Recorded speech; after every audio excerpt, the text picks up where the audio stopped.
T.O. Blaze.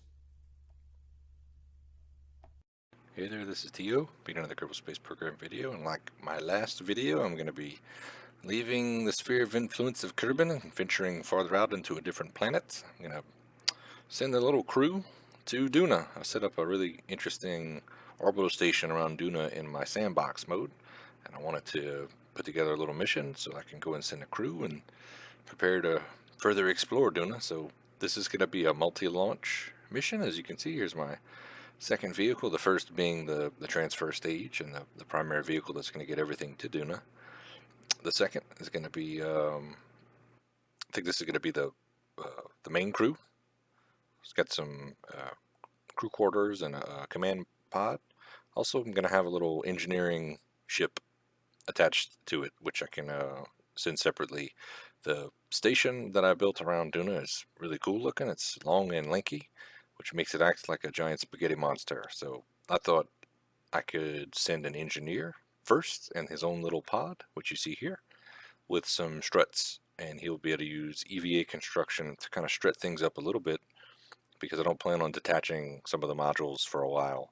So thinking that could make the station somewhat more stable, especially since one of the first things that I need to do once I get to the station is refuel it. And anytime you transfer fuel, it shifts your center of mass and it can cause unstable crafts to wobble uncontrollably. So I'm kind of concerned about how docking these ships and transferring any fuel is going to cause that station to behave. So here's going to be my third and final launch for the mission.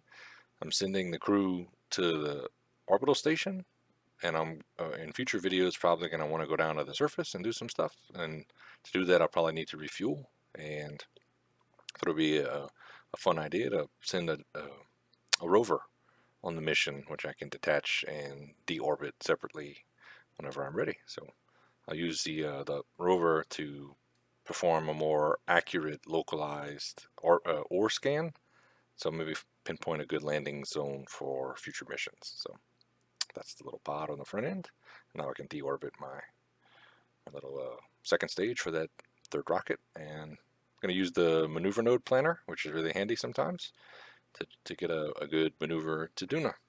And I can use the first stage, or the core stage rather, of that first rocket to get my transfer and hopefully also my circularization at Duna. So just time warp into the maneuver node and go ahead and execute.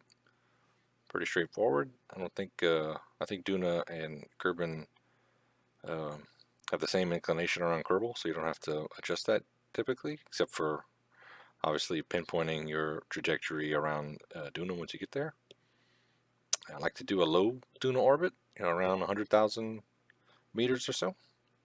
And in this case, it's obviously not, not where my periapsis was, so I went ahead and dropped my periapsis much closer down to the surface of Duna and kind of circularized there. Need to get a good rendezvous with my station now, and let's start detaching the individual modules and see how this is going to work. The last time I was in control of the station, I made sure to lower all the solar panels and really just try to not antagonize the Kraken very much. And there's the first view of the station. I was having trouble detaching the engineering pod that I'd sent, so I thought, okay, let's start taking off what I can. And the little detachable rover was the first thing that I was able to detach. So I'm going to go ahead and attach that to the station and figure out if I can't get another one of the pods to detach. Now, I can't, for whatever reason, get that engineering module to detach, which is what I wanted. I wanted to go and strut everything up, but couldn't do it. So finally, I was able to get it to detach. And I've decided, since I've already attached the rover and Kraken didn't attack, then I can probably skip the strutting stage and just go ahead and send the crew later. First, because I've only got 2 medium docking ports on the station, I'm going to send this transfer stage from my original launch vehicle, and I'll dump as much fuel as I can into the station. I ran out of fuel on the station, and its orbit is highly inclined, not highly, but it's inclined with Duna, which I don't typically like, and it's not circularized, so it's got elliptical orbit. So I'm gonna transfer all this fuel, and at the end of the video, you watch me hopefully make the orbit of the station a little prettier. So didn't have too much spaghetti action right now, which is really nice. This, you can see how long and I guess disconnected the station is. It's got docking ports, two or three of the segments, so they're all separated, technically separate segments. So it tends to behave really poorly when you try to do any maneuvers or try to move the station at all. So I detached that transfer stage, and it's just going to float around Duna for eternity. And I'll go ahead and dock my crew. And for now, I can leave the crew and the engineering module all attached. And once I detach the rover in a moment and send the rover down to the surface, then I can detach the engineering module. This crew vehicle is designed to, as an escape pod. I can send the whole crew back to Kerbin if I should need to. So, about to get out and do a little EVA inspection. I'm going to go ahead and slow things down to twice as fast as opposed to 8 times normal speed. And there's my Duna station. A lot of the parts and features are just for looks. They're just cosmetic. They're not very functional, but I think it looks kind of cool. In the back, we've got all the fuel and got all the solar panels, RTGs at the very back.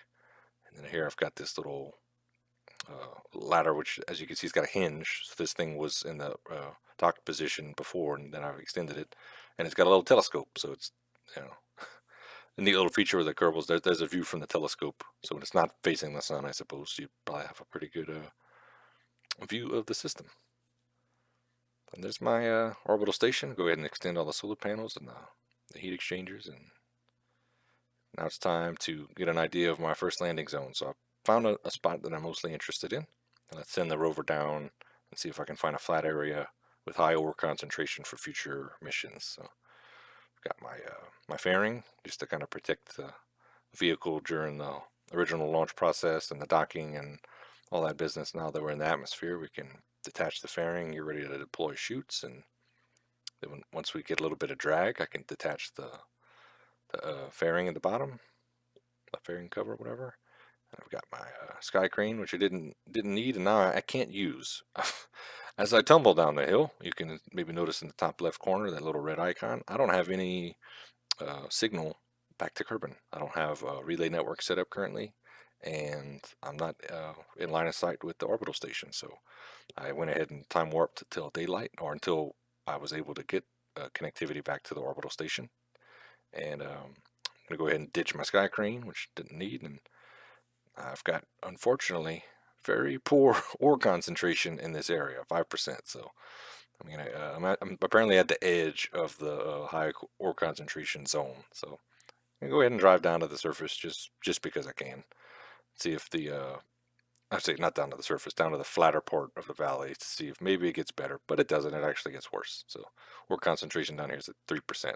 So this wasn't a waste. This is just an area I'm not gonna land in. It was worth sending and hopefully worth looking at. Like making rovers, this is a pretty simple small one, but yeah, I'm just gonna go ahead and move my engineering module to the other side of the station,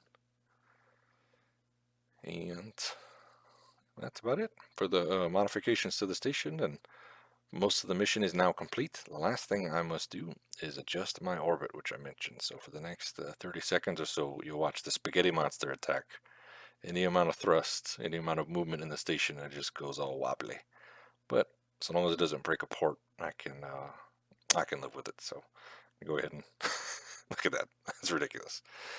Should have put the struts on. Probably would have made for a better video if I'd have done all that, but I was kind of just saving time. So if you guys are liking the video, please hit the like button. Subscribe if you haven't already. Leave a comment. Appreciate you guys tuning in. Maybe in a future video, I'm going to come back to the station and do some more missions. I appreciate you tuning in, and I'll see you next time.